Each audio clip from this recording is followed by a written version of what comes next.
Evolution of money, ठीक है, digital money last आपने बताया था, और आज क्रेडिट, ठीक है। पेपर मनी हो गया पूरा?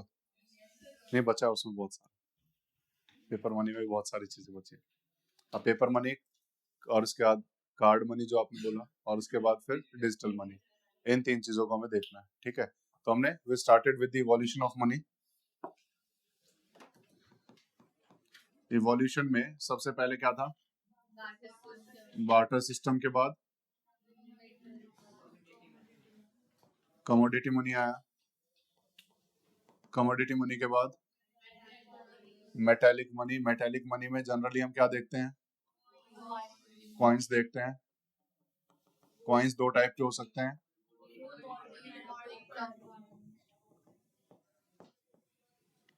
And token. फुल बॉडीड कौन सा होगा?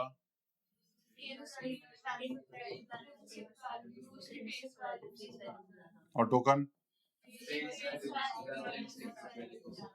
उसके बाद हमने पढ़ा पेपर मनी। पेपर मनी के बाद कार्ड जो आपने बताया, उसके बाद फर्दर डिजिटल मनी, ठीक है। पेपर मनी की अगर हम बात करें तो पेपर मनी के अंदर भी वेरिएशंस हो सकते हैं। पेपर मनी के अंदर करेंसी नोट्स तो हैं,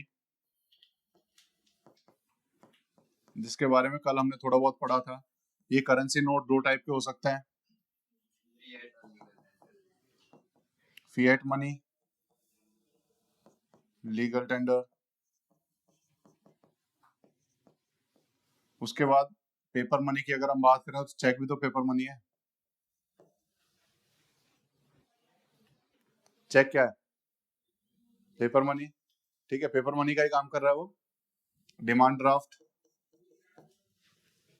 पेपर मनी, ठीक है। तो चेक और डिमांड ड्राफ्ट भी हमारे पेपर मनी है, तो इनको भी हमें समझना है, ठीक है। तो पहले चेक और डिमांड ड्राफ्ट को पढ़ेंगे, फिर उसके बाद कार्ड मनी के। पेपर मनी हमने समझ लिया, करेंसी नोट्स हमने समझ लिए थे। करेंसी नोट्स में हमने पढ़ा फिएट मनी और लीगल टेंडर। फिएट मनी कौन सा होता है? जो गवर्नमेंट के द्वारा, एक तो फिजिकल या डिजिटल फॉर्म में होना चाहिए, दूसरा वो गवर्नमेंट के द्वारा या बैंक के द्वारा इशू होना चाहिए। बैंक कौन सा?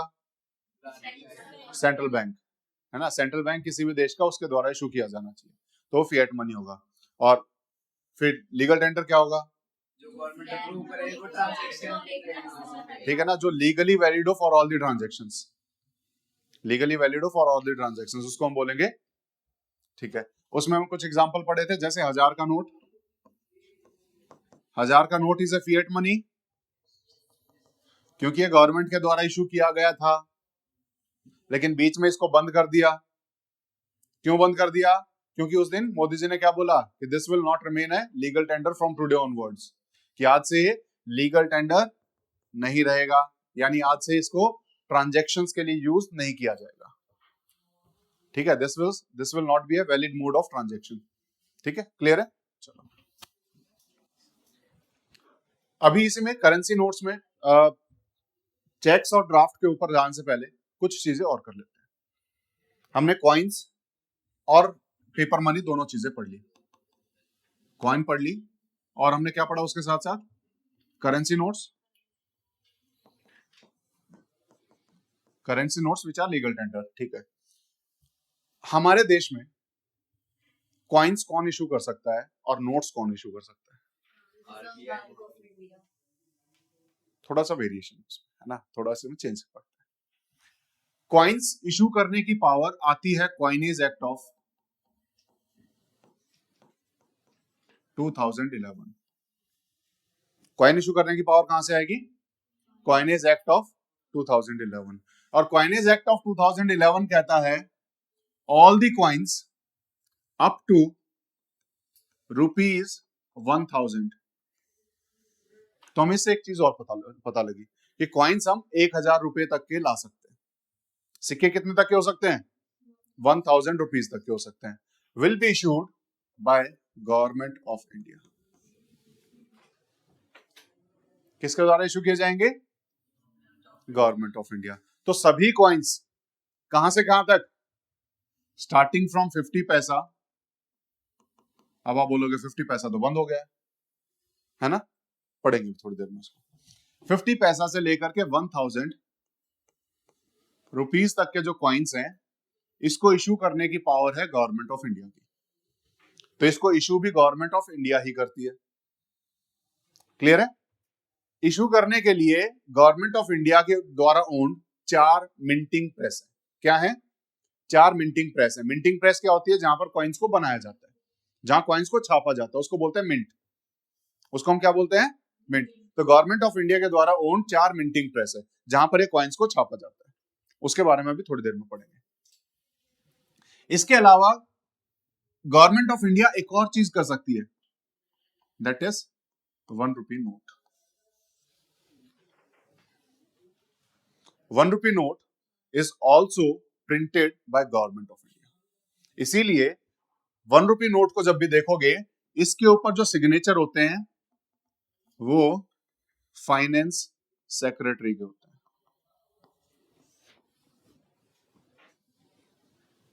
किसके सिग्नेचर होंगे इस पे? फाइनेंस सेक्रेटरी के ऊपर। तो 1 rupee note bears the signature of the finance secretary. Clear है? जो कि गवर्नमेंट ऑफ इंडिया के अंडर मिनिस्ट्री ऑफ फाइनेंस के अंदर एक ऑफिसर होता है। क्लियर है? कोई डाउट है इसमें? तो गवर्नमेंट ऑफ इंडिया क्या क्या इशू कर सकता है पेपर मनी में या फिर कॉइन में? सभी कॉइन्स, ऑल दी कॉइन्स। ठीक है? कॉइन्स कहां तक इशू किए जा सकते हैं? 50 पैसा से 1000 रुपीस तक। उसके बाद 1 रुपी नोट, ये भी गवर्नमेंट ऑफ इंडिया ही इशू कर सकती है। Rest all money, rest all currency notes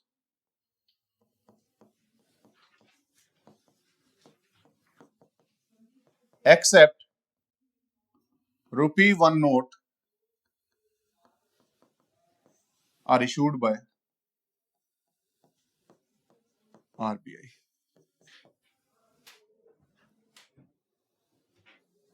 one rupee note के अलावा जितने भी नोट हैं, चाहे 20, 50, 100, 500 जितने भी हैं, these are issued by RBI. और आरबीआई को इसकी पावर मिलती है Reserve Bank of India Act 1934 से।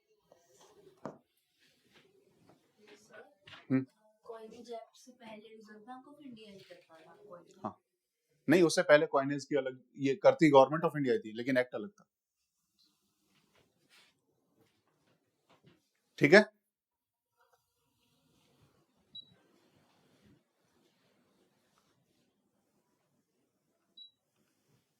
यहां तक समझ? हाँ, जैसे कॉइन का डिस्ट्रीब्यूशन कैसे होगा? जैसे नोट है उनका तो बैंक में जाके डिस्ट्रीब्यूशन होगा, कॉइन्स का कैसे होगा? कॉइन्स मिंट करके गवर्नमेंट आरबीआई को देगी और आरबीआई फर्दर बैंक्स को देगी।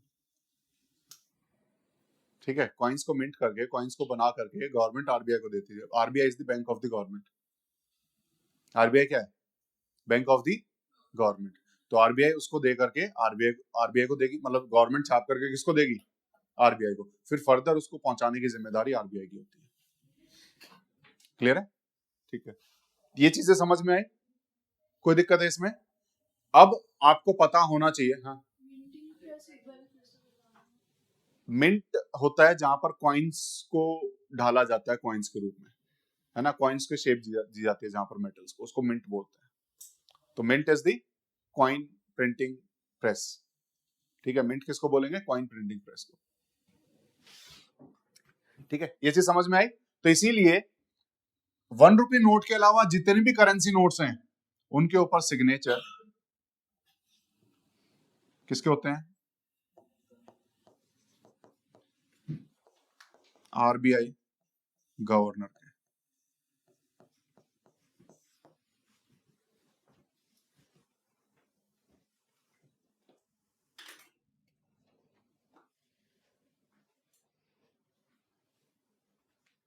ठीक है? तो सभी नोट्स के ऊपर किसके मिलेंगे signature? Except 1 rupee note. 1 rupee note के ऊपर किसके होंगे? क्योंकि उसको आरबीआई नहीं छापता है। ठीक है? इसीलिए उसके सिग्नेचर नहीं होते हैं। कोई डाउट है? क्लियर है? आगे चले? ठीक।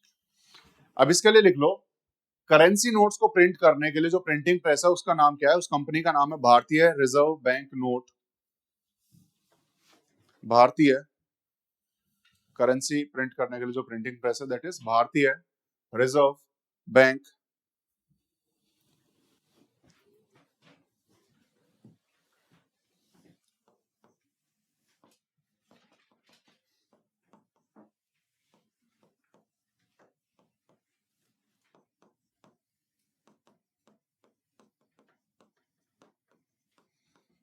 नोट मुद्रण प्राइवेट लिमिटेड। हाँ ठीक है, ये company is owned by RBI, overall control ministry of finance का है। ठीक है, इसके ऊपर कंट्रोल चलेगा आरबीआई का, आरबीआई के ऊपर फिर further control ministry of finance. Clear है? ठीक है, तो ये वो कंपनी है जो नोट छापती है, दैट इज भारतीय रिजर्व बैंक नोट मुद्रण प्राइवेट लिमिटेड। क्लियर है? इसके अलावा करेंसी नोट की भी लिमिट होती है कि कितना बड़ा छाप सकते बना सकती है आप। हाँ चलो उसी को यहीं डिस्कस कर लेते हैं, पूछ लिया तो। करेंसी नोट्स, अभी कुछ दिन पहले तक आपने देखा हमारे पास 2000 का नोट भी होता था ना? आजकल दिखता है? नहीं दिखता है, अचानक से खत्म हो चुके हैं। क्या ये लीगल टेंडर नहीं है? अभी भी लीगल टेंडर है। 2000 का नोट अभी भी लीगल टेंडर है, लेकिन आरबीआई ने इसके सर्कुलेशन के लिए मना किया हुआ है। लीगल टेंडर तब नहीं रहेगा जब गवर्नमेंट इसको बोलेगी कि आज से लीगल टेंडर नहीं। तो गवर्नमेंट ने अभी तक इसके लिए कोई गजट नहीं निकाला है। हाँ, आरबीआई ने इसका सर्कुलेशन बंद करवा दिया है, प्रिंटिंग बंद करवा दी है, यानी इसको शुरू करवाया जा सकता है कभी भी। क्लियर है? तो अभी भी this remains a legal tender, अभी तक इसका जो लीगल स्टेटस है वो रिमूव नहीं किया गया है, सर्कुलेशन से बाहर कर दिया गया। आरबीआई ने बोला जिसके पास 2000 के नोट है वो जमा करा दो हमारे पास। आरबीआई ने ये नहीं बोला कि आज से चलेंगे नहीं। पर सर इससे तो पेमेंट को डिनाई भी तो करा जा सकता है। डिनाई कर सकते हैं। तो सर फिर वो तो फिर लीगल टेंडर नहीं, उसके लिए ऑलरेडी ऑर्डर्स हैं आरबीआई के कि आरबीआई जो है उसको एक्सेप्ट नहीं करेगा। हाँ अभी आता हूँ।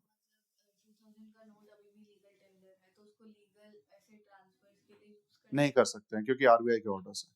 आरबीआई कंट्रोल करता है प्रिंटिंग ऑफ दी करेंसीज, तो आरबीआई चाहे तो कर सकता है, लेकिन अभी उसका जो लीगल स्टेटस है, लीगल स्टेटस अभी भी लीगल टेंडर है, क्योंकि सर ने आपको बताया होगा जो थ्योरी में चीजें चलती हैं वो प्रैक्टिकल में चीजें कई बार नहीं होती। ठीक है, तो यहाँ पर theoretically it is still a legal tender. तो कभी पूछा जाए 2000 का note is a legal tender और not, it is still a legal tender. Time limit थी, अब नहीं है ना। 31 मार्च था लास्ट, 31 जनवरी। हाँ ठीक है, यूजलेस। तो मतलब अभी भी वो लीगल टेंडर है तो उसको किसी भी टाइम पे रिन्यू भी कर सकते हैं और बंद भी कर सकते हैं। हाँ, अभी उसको दोबारा से अगर आरबीआई चाहे तो उसको ला सकती है, दोबारा उसको आरबीआई चाहे तो सर्कुलेशन में ला सकती है। दोबारा ऑर्डर दे कि आज से दोबारा से हम इसको वैलिड कर रहे हैं, तो जिसके पास पुराने हैं वो फिर से चल सकते हैं। क्लियर है? हाँ, सर्कुलेशन बंद करने के पीछे सिंपल एक वजह था, ब्लैक मनी, कि एक साथ ज्यादा नोट्स ले जाए जा सकते हैं। एक गड्डी ली 2 लाख हो गए, है ना, तो थोड़े जगह में ज्यादा पैसे कैरी किए जा सकते हैं, जो कहीं ना कहीं ब्लैक मनी को बढ़ावा देता है। ठीक है ना, ब्लैक मनी में क्या है कि दिखना नहीं चाहिए किसी को पैसे दे रहे हो, तो क्या करेंगे, छोटे अमाउंट में दे देंगे, मतलब वो एक गड्डी दे देंगे, एक गड्डी में 2 लाख हो गए, वहीं 500 की 4 देनी पड़ती। ठीक है, तो अलग से छुपाने। आरबीआई ने इशू करने के पीछे भी वजह था क्योंकि अचानक से हमने किया था डीमोनेटाइजेशन, उसके बारे में पढ़ेंगे भी थोड़ी देर में। डीमोनेटाइजेशन का मतलब होता है कि जो करेंसी है उसको लीगल टेंडर के स्टेटस से हटा देना, दिस इज डीमोनेटाइजेशन। तो हमने जब डीमोनेटाइजेशन किया, जो हमारे सबसे बड़े नोट थे 500 और 1000, उसको हमने बंद कर दिया, अचानक से बंद कर दिया। अब लोगों की डिमांड हुई, हमें तो पैसे चाहिए, पैसों की जो डिमांड है वो 100 और 200 के नोट से पूरी नहीं हो सकती। तो उस शॉर्ट टर्म डिमांड को पूरा करने के लिए 500 के नोट अगर हम छापे एक साथ, तो वो छपने में ही पूरे साल लग जाता, तो वो सप्लाई पूरी नहीं हो पाती। तो उसके लिए एक रास्ता निकाला, हम एक काम करते हैं, शॉर्ट टर्म के लिए बड़े अमाउंट के मनी को छाप देते हैं। 4 नोट छपेंगे, इससे पहले एक नोट छप के 2000 का सीधा चला जाएगा। तो उसको टाइम लिमिट को रिड्यूस करने के लिए कहीं ना कहीं 2000 के नोट छापे गए थे उस टाइम पे, ताकि वो जल्दी से सर्कुलेशन में आ सके। तो this was the reason. Clear है? ठीक है, हाँ, वो समझ में आ गया उसका क्या पूछ रहे थे जो मैं बताने शुरू किया था? आपने पूछा था ना? नहीं, आपने पूछा। वो लिमिट हाँ, लिमिट का। लिमिट, नोट्स की कोई लिमिट नहीं है, ठीक है? नोट्स के ऊपर कोई लिमिट नहीं है कि कितना हम कर सकते हैं। अभी प्रेजेंटली हम 1000 तक कर रहे हैं, ठीक है? उसका कोई लिमिट नहीं है। 10,000 का भी आ सकता है, लाख का भी आ सकता है, 10 लाख का भी आ सकता है, ठीक है? नोट आ सकता है, नोट के ऊपर देयर इज नो लिमिट, ठीक है? कॉइन्स के ऊपर है, कॉइन्स के ऊपर क्या लिमिट है? लेकिन फिर भी अगर आपने पास्ट में देखा हो तो we have seen the 10,000 rupees currencies initially, मतलब बीच में कभी कभी गवर्नमेंट इशू कर देती है, तो वो सब कॉइन्स लीगल टेंडर नहीं होते। वो सब कॉइन्स जो है लीगल टेंडर नहीं होते हैं, वो कमेमोरेटिव कॉइन्स होते हैं। उन कॉइन्स को हम क्या बोलते हैं? Commemorative coins. वो किसी चीज को मनाने के लिए, मतलब किसी चीज को यादगार बनाने के लिए हम बेसिकली उसको इशू कर देते हैं किसी के नाम पे, और वो सिर्फ म्यूजियम्स में रखे जाते हैं। वो लीगल टेंडर नहीं होते हैं, ट्रांजेक्शन्स में यूज नहीं होते, ठीक है? तो कई बार आप देखोगे कि अलग अलग लोगों के फोटो छाप करके कॉइन्स निकाल दिए जाते हैं, वो कमेमोरेटिव कॉइन्स है। कमेमोरेटिव कॉइन्स जो हैं वो कभी भी यूज में नहीं होते, ट्रांजेक्शन के लिए यूज नहीं किए जाते, उनको सिर्फ और सिर्फ म्यूजियम्स में रखा जाता है। क्लियर? हाँ, जो पैटर्न होता है कॉइन्स वो उनका नोट्स के ऊपर, वो आरबीआई ही वो करता है, आरबीआई डिसाइड करेगा, ठीक है ना? वो आरबीआई ने ही ऑर्डर में उसको बताया था कि ये हमारा पैटर्न रहेगा अलग अलग। अब तो अलग अलग कलरफुल नोट्स हैं, गुलाबी, पिंक और पता नहीं क्या क्या अलग अलग हमें दिखाई देगा, ठीक है? पर्पल भी दिखाई देगा, ग्रीन भी दिखाई देगा, ठीक है? तो है अभी कलरफुल, तो वो सब आरबीआई डिसाइड करती है। अब उसके बाद नेक्स्ट क्वेश्चन आता है, अभी हमने जब इसको किया था उससे पहले हमने रुपी का सिंबल भी बदला था, हमने हमारे रुपी का सिंबल भी बदला था। पहले हम सीधा सीधा लिखते थे कि रुपीज, ठीक है? कुछ साल पहले हमने देखा कि हमारा रुपी का सिंबल भी हमने चेंज कर दिया, और आज के टाइम पे this is rupee symbol. Rupee symbol किसने प्रपोज किया था? बेसिकली ये होता क्या है कि जब भी कोई नई चीज करती है तो गवर्नमेंट हमेशा अलग अलग लोगों से है ना डिमांड करती है कि तुम अपने अपने सजेशंस भेजो। तो ये किसके द्वारा सजेस्ट किया गया था जिसको गवर्नमेंट ने एक्सेप्ट किया? तो वो हमें पता होना चाहिए, that is D Uday Kumar,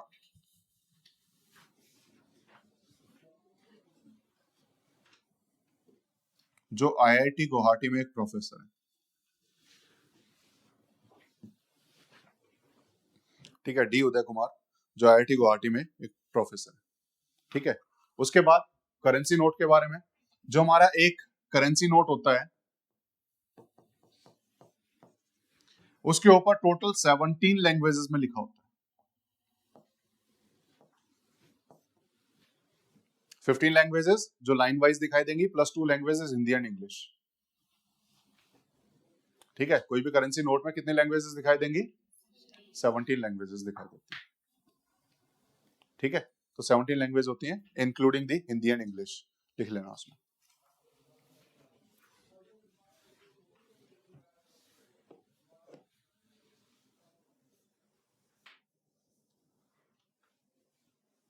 ठीक है?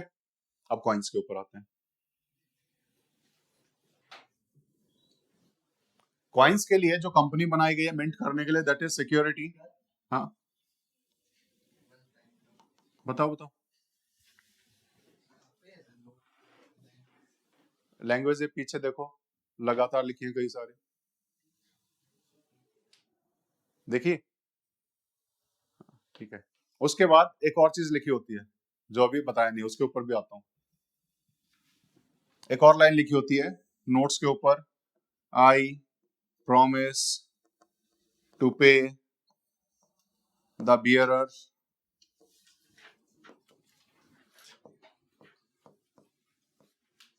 ऐसे करके लाइन लिखी होगी और नीचे आरबीआई गवर्नर के साइन होते हैं, ठीक है? उसका मतलब क्या है? ये जो लाइन लिखी है हर नोट के ऊपर आपको दिखाई देगी, है ना? चाहे कोई भी करेंसी नोट हो उसके ऊपर लाइन होगी और नीचे गवर्नर के साइन होते हैं कि आई प्रॉमिस टू पे the bearer this amount of money करके उस टाइप से लिखी होती है। मीनिंग क्या उसका?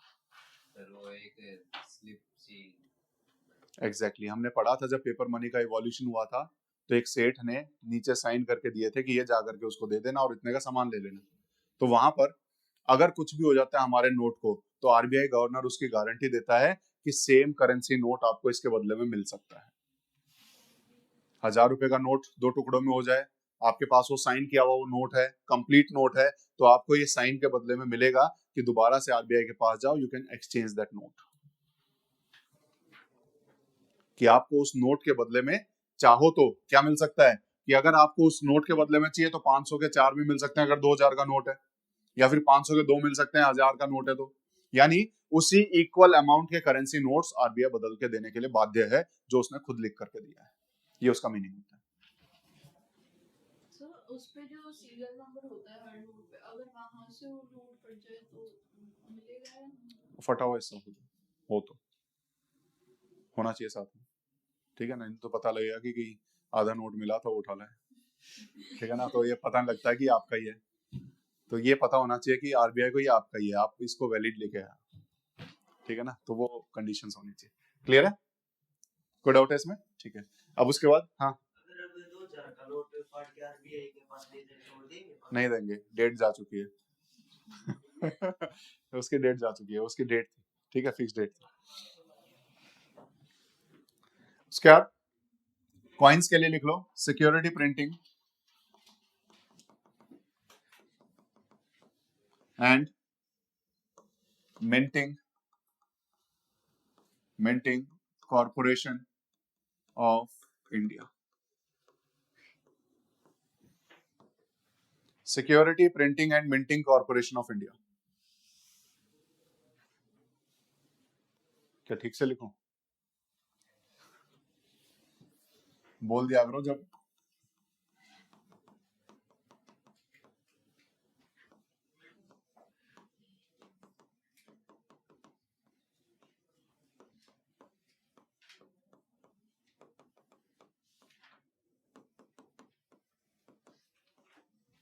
ये कंपनी है जिसको कॉइन्स छापने का ठेका दिया हुआ है, ठीक है, and this is owned by finance ministry, government of India, मतलब ओवरऑल गवर्नमेंट ऑफ इंडिया बोलते हैं, किसी मिनिस्ट्री का नाम नहीं लेते उसमें, ठीक है, this is owned by government of India, ठीक है। कोई भी कॉइन होगा उसको, मतलब अगर हम हमारे देश में देखें तो इसके अंदर 4 अलग अलग मिंटिंग प्रेस है, हमारे देश में 4 अलग अलग जगह पे मिंटिंग प्रेस है, तो हम इसको कैसे पहचाने कि कौन सा कॉइन कौन सी मिंटिंग प्रेस में छपा है? तो उसके लिए जो भी कॉइन होगा उस पर जैसे 1 रुपए का सिंबल बना है, यहाँ पर ईयर लिखा होगा, 2025 लिखा होगा, उसके नीचे ना यहाँ पर जो ईयर होता है, ईयर के नीचे में 4 तरह के साइन मिल सकते हैं, या तो डायमंड मिलेगा इस जगह पे, ठीक है, या डॉट मिलेगा, या फिर स्टार मिलेगा, या फिर क्या मिल सकता है, स्टार मिलेगा, और तो चौथा कि कुछ नहीं मिलेगा। चौथा क्या है? कुछ नहीं मिलेगा। उसके आधार पर वी कैन डिसाइड कि ये कौन सी मिंटिंग से कॉइन आया है। तो ऐसे में हमारे देश में 4 लोकेशंस पे 4 मिंटिंग प्रेस है। लिख लो डायमंड, वो मुंबई, डायमंड जहां पे भी होता है वो कहां होता है? मुंबई, मुंबई की मिंटिंग प्रेस से आएगा। जहां पर कोई भी मार्क नहीं है दैट इज कोलकाता,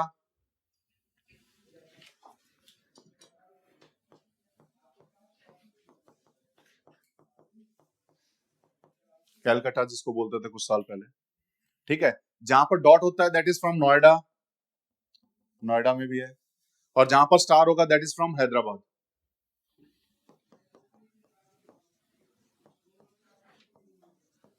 तो पता होना चाहिए हमारी कॉइन मिंटिंग प्रेस कहां कहां है, 4 जगह पे,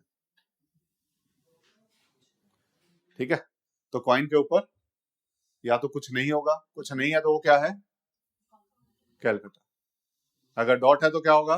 नोएडा। अगर डायमंड है तो मुंबई, और अगर स्टार है तो हैदराबाद, ठीक है। अब लिमिट्स की जो आप पूछ रहे थे, लिमिट्स की बात करते हैं। अगर हम जैसे मान लो बाइक लेने जा रहे हैं, ठीक है, और क्योंकि लीगल टेंडर है कॉइन्स भी, कॉइन्स आर लीगल टेंडर, और हम बोरा भर करके कॉइन्स ले जाएं और उसको बोले गिनो और बाइक दे दो, तो क्या ये अलाउड है? This is not allowed. Coins ही ले जाते हैं। Exactly, this is not allowed. इसीलिए कॉइन्स को या उस तरह की करेंसीज को जहां पर देयर आर लिमिट्स, उसको हम लिमिटेड बेसिकली लीगल टेंडर बोलते हैं। उसको हम क्या बोलेंगे? लिमिटेड लीगल टेंडर, जिसके ऊपर लिमिट्स लगाई हैं। लिमिट्स कैसे हैं? अगर हम इंडिया की बात करें, कोई भी कॉइन अबाउ ₹1 till 1000, इनको मैक्सिमम ₹1000 की वैल्यू तक हम कैरी कर सकते हैं। मैक्सिमम कितनी वैल्यू तक कैरी कर सकते हैं? 1000। ₹1 का कॉइन है तो 1000 सिक्के ले जा सकते हैं, ₹2 का कॉइन है तो 500 सिक्के ले जा सकते हैं, ₹1000 का तो एक ही ले जा सकते हो, यानी एक ही एक टाइम पे दे सकते हो किसी को भी किसी भी एक्सचेंज के लिए। क्लियर है? तो दिस इज लिमिट। उसके बाद अगर 50 पैसे, ये भी लीगल टेंडर है, 50 पैसे भी आज भी लीगल टेंडर है। बस 50 पैसे का कोई सामान नहीं है तो इसलिए बैंक को दुकानदार ने भी लेने से मना कर दिया। साउथ में अभी भी चल रहा है। हाँ दे दो, ठीक है, दुकान वाला इसलिए नहीं लेगा क्योंकि उसको ज्यादा दिक्कत हो जाती है रखने के लिए, otherwise he can not deny. हाँ कोर्ट केस कर सकते हो।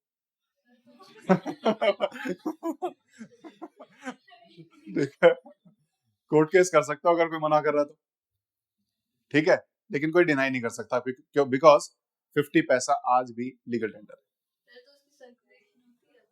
बहुत कम है अभी भी, लेकिन कम है। साउथ इंडिया में जाओ दिखेगी आप, ठीक है। तो सर्कुलेशन है और बहुत लिमिटेड हमें दिखाई देगी। और यहाँ पर इसके ऊपर लिमिट है कि मैक्सिमम 20 कॉइन्स हम ये कैरी कर सकते हैं, ओनली 10 रुपीज, ठीक है। तो मैक्सिमम इतना है इसमें।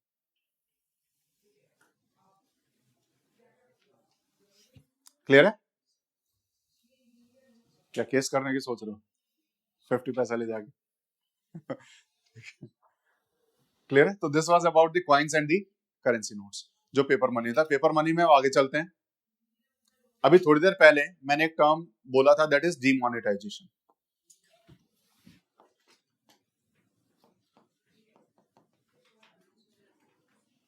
वैसे तो इंडिया में ऐसे ही लिखते हैं, ठीक है। और उसके बाद एक टर्म होता है रीमोनेटाइजेशन या फिर रीडिनोमिनेशन,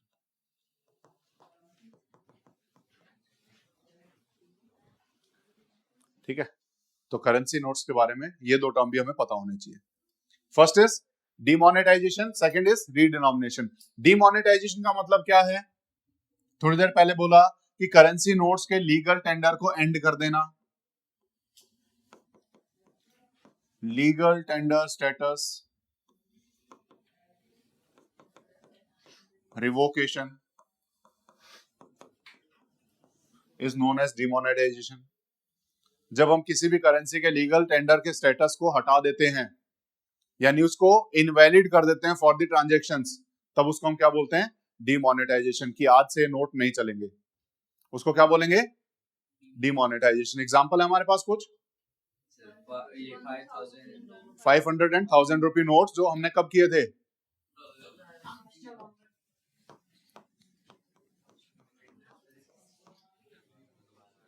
ठीक है, 500 and the old 1000 rupees, old 500 and 1000 rupee note.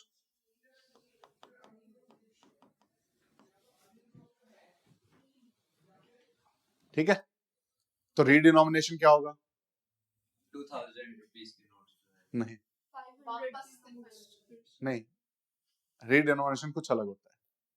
जैसे मान लो, इसको समझने के लिए कुछ ही समझते हैं। मान लो किसी कंट्री में इन्फ्लेशन पे आया नहीं, लेकिन इन्फ्लेशन का बेसिक मीनिंग सबको पता है। इन्फ्लेशन इज महंगाई। इन्फ्लेशन क्या होता है? महंगाई होती है।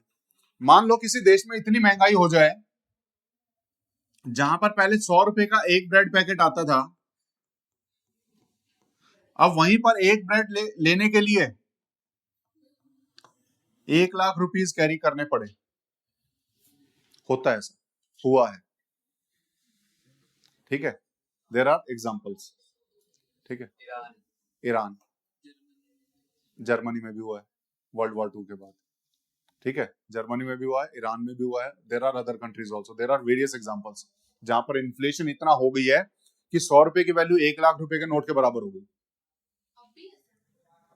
अभी ईरान में होने लग रही है, ठीक है ना, ईरान के ऊपर वॉर चल रहा है, वॉर इन्फ्लेशन लाती है, ठीक है, तो ईरान में सिचुएशन आ सकती है इस तरीके की। तो यहां पर क्या करेंगे, 100 रुपए का नोट एक ब्रेड लेते थे, अब 100 के हमें कई नोट लेकर के जाने पड़ेंगे। तो उस सिचुएशन को ईज करने के लिए हम एक काम कर सकते हैं कि हम इस 1 लाख रुपए की कुछ जीरोस को हटा देते हैं और एक नया करेंसी नोट कर देते हैं कि ये है 1 लाख का ही, लेकिन मैं इसको 100 की वैल्यू के साथ छापूंगा। है 1 लाख का, लेकिन उसको किसके साथ छापूंगा, 100 की वैल्यू के साथ छापूंगा। तो जीरो को ड्रॉप कर देना फ्रॉम ए करेंसी नोट और उसी के इक्विवेलेंट दूसरी करेंसी छाप देना, दिस इज रीडिनोमिनेशन। वो तो सर पर उस ट्रेड के प्राइस सेट कर दिए सर। हाँ एग्जैक्टली हमने बस उस करेंसी को इतना महंगा ना लगे तो हमने क्या किया, बस इसके इक्विवेलेंट हमने एक करेंसी नई लॉन्च कर दी। तो यहाँ पर launching of new currency by dropping the zeros, ठीक है, तो ये लिख लो, launching of new currency redenomination लिखा है, हाँ रीडिनोमिनेशन। बट सर उसकी वैल्यू इतनी है। अब जो नया वैल्यू आ गया है तो वो तो 100 आया ना, वो तो लिख करके, तो उसकी वैल्यू तो उतनी होगी। जैसे मान लो, एग्जांपल लो कि हमारे देश में रुपया चल रहा है, ठीक है, मैं एक नया करेंसी नोट करता हूं और उसको बोलता हूं कि ये रुपया नहीं है, रुपीज है, ठीक है, और मैं बोलता हूं कि जो 1 लाख रुपीज था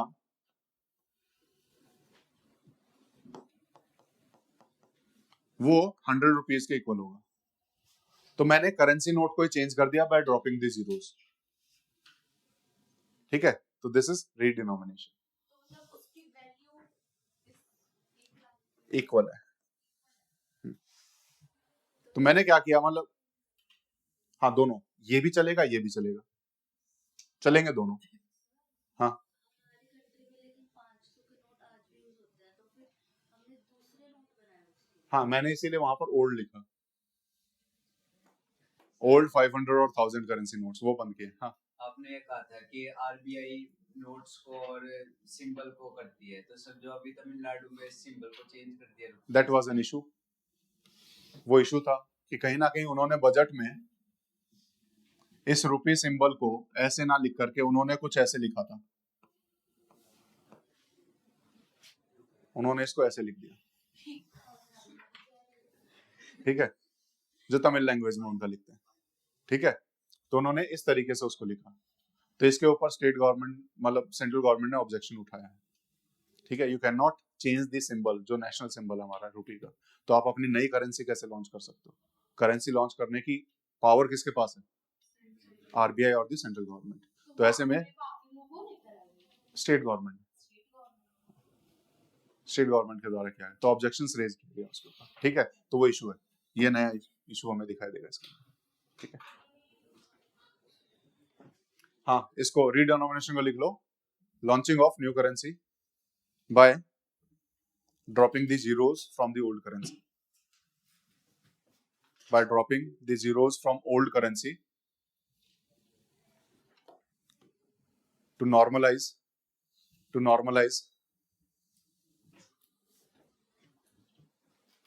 the situation of inflation.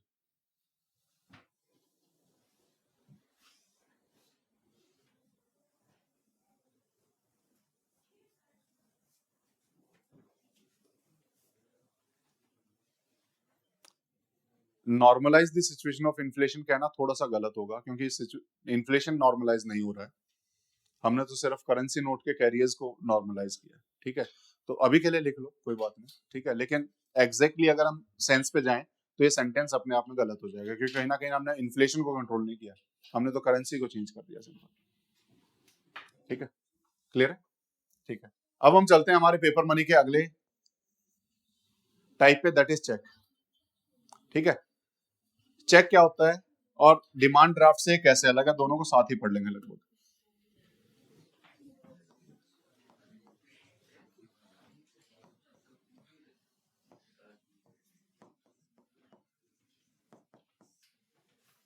कोई डिफरेंस बताएगा चेक और डिमांड ड्राफ्ट में? चेक तो पेपर इंस्ट्रक्टिंग होता है टू बैंक, ठीक है, जो कि अगर हम जितने अमाउंट लिखते हैं तो बैंक उतना उसी बंदे उसी पर्सन के अकाउंट में भेजती है। डिमांड ड्राफ्ट में भी यही होता है? डिमांड ड्राफ्ट में तो वो बैंक से निकलवाने की जरूरत है शायद। नहीं, डिमांड ड्राफ्ट का टाइप नहीं, दोनों में डिफरेंस है,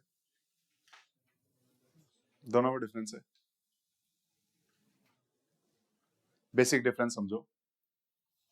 मैं एक चेकबुक लेकर के आऊं और किसी को भी मैं लिख करके दे दूं कि ये 1 करोड़ रुपए तुम इसमें से निकाल लेना, ठीक है, उससे क्या इस पे फर्क पड़ा कि मेरे बैंक अकाउंट में भी 1 करोड़ है कि नहीं है? नहीं फर्क पड़ता है। तो चेक में जो अमाउंट है उसका बैंक अकाउंट के अमाउंट से कोई लेना देना नहीं है। वो मटीरियलाइज या पूरा तब होगा जब बैंक अकाउंट में उससे मैचिंग अमाउंट होगा। वो पूरा तब हो सकता है। सर अगर उससे कम हो तो क्या होता है? किससे कम?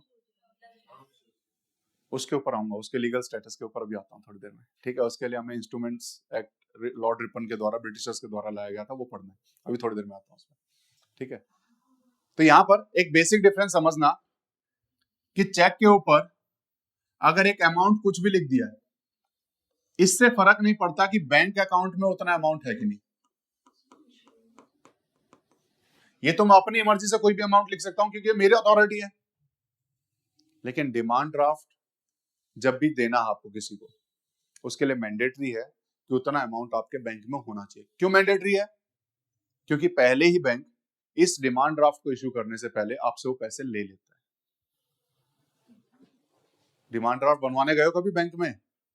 नहीं गए हो, आगे जाओगे, ठीक है, तो आपको पता लगेगा कि डिमांड ड्राफ्ट में क्या होता है। जब भी डिमांड ड्राफ्ट बनवाना हो तो बैंक को आप रिक्वेस्ट दोगे, बैंक बोलेगा पहले पैसे दो, या तो बैंक से अपने अकाउंट से कटवाओ, नहीं तो कैश ला करके दो, उसके बाद ही this demand draft can be issued,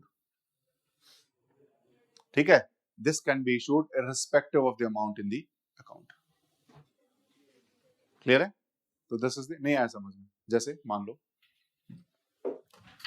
मैं बाजार से कुछ भी चीज खरीद करके लाता हूं और वो दुकान वाला चेक्स को एक्सेप्ट करता है, तो ऐसे में मुझे क्या देना है? एक कागज पे लिख करके, वो चेक पे लिख करके देना है कि ठीक है तुम मुझे कार दे दो और ये लो 10 लाख रुपए तुम ले लो। हो सकता है मैं उसको 10 लाख दे आया, वो बैंक में लेकर के गया चेक को, बैंक वालों ने जैसे चेक किया, देखा अकाउंट में तो 1 रुपया भी नहीं है। बैंक वालों ने चेक किया, बैंक वालों ने देखा अकाउंट में 1 रुपया नहीं है। तो ऐसे में चेक इशू किया जा सकता है irrespective of the amount in the bank, क्योंकि वो मेरे हाथ में, चेकबुक पहले ही इशू हो चुकी है मेरे पास, ठीक है। उससे फर्क नहीं पड़ता कि बैंक अकाउंट में उतना रुपया है कि नहीं। हालांकि लीगल उसके ऊपर नोटिस आ सकता है कि आपने ऐसा क्यों किया है, वो अलग अलग कंडीशंस उसके ऊपर आता हूं, ठीक है। ये बात समझ में आ गई। लेकिन डिमांड ड्राफ्ट, इसीलिए अगर आप ज्यादातर जगह देखोगे तो चेक्स एक्सेप्ट नहीं करते हैं लोग। उन्हें पता है कि चेक तो ऐसे ही दे जाते हैं लोग, ठीक है, सामान लेकर के चले जाएंगे, फिर हम उनके पीछे घूमते रहेंगे, चेक में पैसे होंगे नहीं, ठीक है, और उनका नुकसान हो जाता है। इसीलिए generally cheques are not allowed या फिर accepted in most of the places. तो वो उसकी जगह पे डिमांड ड्राफ्ट को डिमांड करते हैं कि आप एक काम करो, चेक मत दो, डिमांड ड्राफ्ट दे दो। डिमांड ड्राफ्ट के लिए क्या करना पड़ता है? आपको पहले बैंक में जाना पड़ेगा, एक फॉर्म भरना पड़ेगा, और फॉर्म भर के आपको वो पैसे जमा कराने पड़ेंगे या फिर अपने बैंक अकाउंट से कटवाने पड़ेंगे। तो ये एक तरीके से एक प्रीपेड इंस्ट्रूमेंट है, इसकी पेमेंट पहले ही हो चुकी है। हाँ, जैसे 100 रुपए का बनवाना है तो आप 100 रुपए उनको पहले दोगे, इसके ऊपर चार्जेस भी लगते हैं कुछ एक्स्ट्रा बनवाने के लिए, इसमें there are some charges also. Most charges की बात नहीं कर रहा अभी, सिर्फ इसी के ऊपर आ रहा हूँ कि अगर 100 रुपए का बनवाना है तो या तो मेरे अकाउंट से मैं 100 रुपए कटवाऊं या फिर पहले उसे दूं। ये एक तरीके से प्रीपेड है, इसमें पैसे ऑलरेडी हैं। ये जिसको भी दोगे वो मना नहीं करेगा, उसको पता है कि इसमें तो पैसे हैं, तभी बैंक ने इशू किया, इसमें तो पैसे 100% मिलने हैं। यहाँ पर वो 100% गारंटी नहीं। सर पर चेक तो लीगल टेंडर होता है। लीगल टेंडर कैसे? कहाँ है? चेक लीगल टेंडर होता है सर, वो गवर्नमेंट की तरफ से अप्रूव्ड होता है तो, ठीक है सर इसको फिर फिजिकल फॉर्म में भी है। हाँ, सर फिर ये यूज भी करा जा सकता है ऑल ट्रांजैक्शंस में हम इसको यूज कर सकते हैं।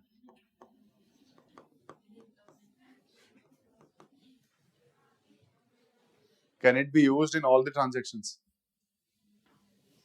मेनली तो यूज कर सकते हैं। No this is not an valid instrument to use in all the time. आप पता चला ऑटो से आकर के बोले कितने पैसे हुए, ले चेक। तो एक्सेप्ट करेगा? नहीं करेगा। तो जहां पर डिनाई किया जा सकता है वहां पर बोल सकते हैं कि मुझे चेक नहीं चाहिए, मुझे डिमांड ड्राफ्ट चाहिए। तो जहां पर डिनाई किया जा सकता है that is not legal tender. हाँ, चेक में कोई लोवेस्ट लिमिट भी होती थी, इससे ऊपर ही आप चेक इशू कर सकते हो? नहीं, कोई लोएस्ट में नहीं। और दूसरा मैंने बोला कि legal tender will be issued by the central government और द सेंट्रल बैंक। एसबीआई भी इशू कर रहा है, एचडीएफसी भी इशू कर रहा है चेकबुक, एक्सिस बैंक भी इशू कर रहा है, सब इशू कर रहे हैं। तो लीगल टेंडर कैसे हो सकता है? ये तो फिएट मनी भी नहीं है, ये तो फिएट मनी भी नहीं है। तो लीगल टेंडर होने के लिए पहले फिएट मनी होना पड़ेगा। ठीक है, तो this is not even a fiat money. दोनों में समझ में आया डिफरेंस क्या है? दिस इज प्रीपेड इंस्ट्रूमेंट, यहां पर पेमेंट बाद में होती है, वो पोस्ट पेड है। ठीक है, कि पहले भर दिया उसके बाद देखेंगे अकाउंट में है कि नहीं। क्लियर है? तो this is the basic difference. अब उसमें क्योंकि इसमें गड़बड़ होने के चांसेस हैं, चेक में गड़बड़ होने के चांसेस हैं, क्योंकि मैं जाके शोरूम वाले को देके आ सकता हूं, गाड़ी वाले को। ठीक है, बेशक से मेरे अकाउंट में रुपए ना हो, लेकिन वो तो देखेगा अच्छा ठीक है टीचर है तो ठीक ही होंगे, तो फ्रॉजरी तो क्या करेंगे, वो ले लेगा इस कंडीशन पे। बाद में देखेगा अकाउंट में है नहीं रुपए। तो उस केस में क्या हो सकता है फर्दर? तो उसके लिए लिखो Lord Ripon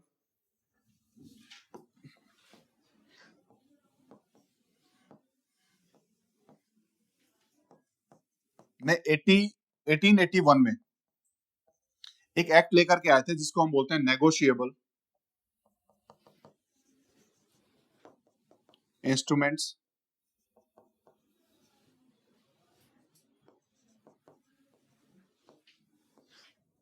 act of 1881। Negotiable instruments act of 1881 कौन लेकर के आया था? Lord Ripon. किसके लिए लेके आए थे? In case of forgery and dishonour of the cheques. Negotiable instruments act. Negotiable instruments act कहता है कि इन केस ऑफ फ्रॉजरी या in case of dishonour. Dishonour का मतलब क्या होता है? What is dishonour? फ्रॉजरी क्या और डिसऑनर क्या है? डिफरेंस क्या है? हाँ बिल्कुल ठीक है। यहां पर ये चेक चाहता है कि आपने जो अमाउंट लिखा है you will honour your words, you will honour your words, कि जो आपने लिख करके दिया है वो आपके अकाउंट में होंगे। लेकिन अगर वो नहीं पाए जाते तो दैट इज डिसऑनर। फ्रॉजरी क्या है? कि मुझे पता है कि वो साइन कैसे करता है, मैं उसका चेकबुक उठा करके लाऊं, अपने साइन मार करके दे आऊं। किसी के नकली साइन मार करके चेकबुक में जमा करके आता हूं, दैट इज फ्रॉजरी। तो सर उसमें पता क्या चीज? मतलब आपको अगर बाद में वो क्लेम कर सकता है ना, ये चेक तो मैंने दिया ही नहीं है। वो तो फ्रॉड भी तो कर सकता है सर। उसने पहले ये चेक इशू कर दिया और सर फिर वो बाद में कह दे कि मैंने इशू ही नहीं कराया चेक। कोई बात नहीं, उसी के लिए हमने आगे चेंजेस किए उसके अंदर। ठीक है, उसी में हम पढ़ेंगे। जब हम पढ़ेंगे इंटरऑपरेबिलिटी तो उसके अंदर अभी फिलहाल एक सिस्टम चलता है, there is cheque truncation system, CTS उसको बोलते हैं। उसके अंदर अभी फिलहाल क्या है कि जैसे पहले क्या होता था, एक एग्जांपल समझो इसमें तब समझ में आएगा। यहां पर मान लो एसबीआई बैंक है, यहां सामने एक्सिस बैंक है। ठीक है, पहले क्या होता था कि मैं चेक लेकर के एसबीआई में जाता था कि मेरे पास एक्सिस बैंक का चेक है, आप मुझे पैसे दे दो, सामने ही बैंक है। तो बोलते थे नहीं ऐसे काम नहीं होता, चेक जमा करो, हफ्ते के बाद आपके अकाउंट में पैसे आएंगे। आज से लगभग 8-10 साल पहले ऐसी सिचुएशन थी। ठीक है, चेक जमा करो, उसके बाद ये अपने हेडक्वार्टर भेजेंगे, ये एक्सिस बैंक के हेडक्वार्टर भेजेंगे, ये यहां भेजेंगे। ये देगा हाँ ये तो हमारे बैंक का ही चेक है, दिस इज करेक्ट। ये उसको अप्रूवल देगा, अप्रूवल देकर के ये अपने हेडक्वार्टर को भेजेगा, दिस इज करेक्ट। ये इसको भेजेगा और ये इसको भेजेगा, एक रोड है बस बीच में आमने सामने, ये इधर से इधर नहीं जा सकते चेक करने। फिर उसने डायरेक्ट ठीक है। एसबीआई में दिया हुआ एक्सिस में तो दे सकता है। अब मैंने किसी से पैसे मांगे, उसका अकाउंट एक्सिस में, मेरा एसबीआई में, तो मुझे तो वो अपने बैंक का चेक देगा ना, मेरे बैंक का कैसे दे देगा? क्लियर है? आया समझ में? हाँ, एसबीआई में से तो निकलवाने गया हूं मैं एक्सिस का चेक लेकर के, लेकिन एसबीआई वाला बोल रहा है कि ये मेरे बैंक का नहीं है, तो इसके लिए मुझे अप्रूवल लेना पड़ेगा, उसको उसके हेडक्वार्टर से कंफर्म करना पड़ेगा, उसको यहां से कंफर्म करना पड़ेगा, ये यहां से यहां नहीं जा सकते रोड क्रॉस करके। सामने के बैंक का चेक था, फिर भी 7 से 8 दिन लगते थे। इसको बेटर करने के लिए हम लेकर के आए चेक ट्रंकेशन सिस्टम।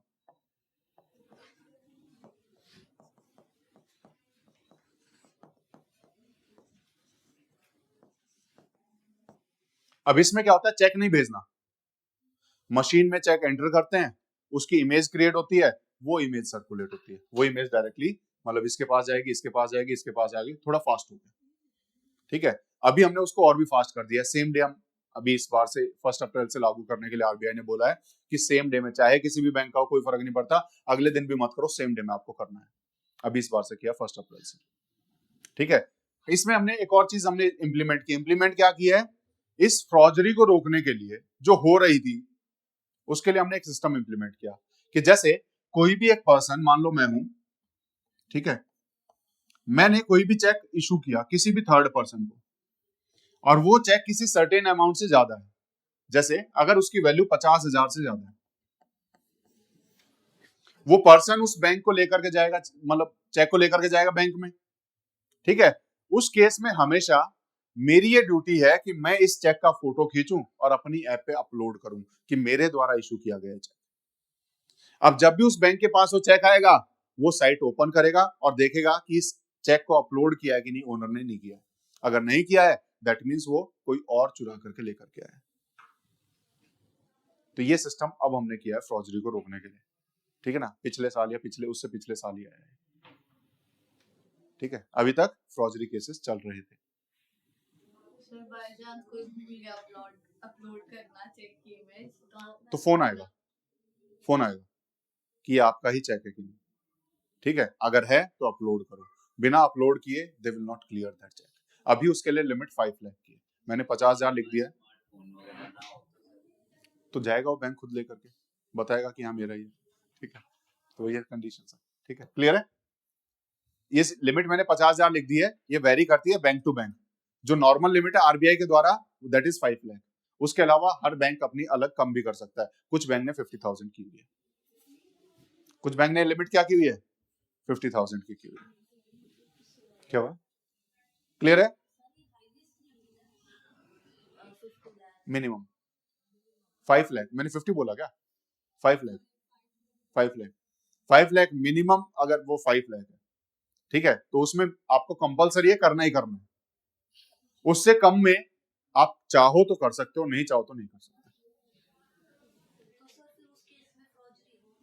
हाँ, लेकिन कम अमाउंट की होगी, ज्यादा अमाउंट नहीं निकलेगा। ठीक है, उससे ऊपर तो पॉसिबल नहीं है, क्योंकि जब तक अपलोड नहीं करोगे तब तक माना नहीं जाएगा। क्लियर है? ठीक है, तो ये पेपर मनी के सभी टाइप। अभी चेक के कुछ टाइप बचे हुए हैं, उसको मैं कल करूंगा, जैसे स्टेल चेक, एंटीडेटेड, पोस्ट डेटेड। तो ये कुछ टाइप हैं चेक के, उसको हम कल करेंगे। उसके बाद कार्ड मनी, उसके अलावा पेपर मनी आपका खत्म हो जाएगा। ठीक है।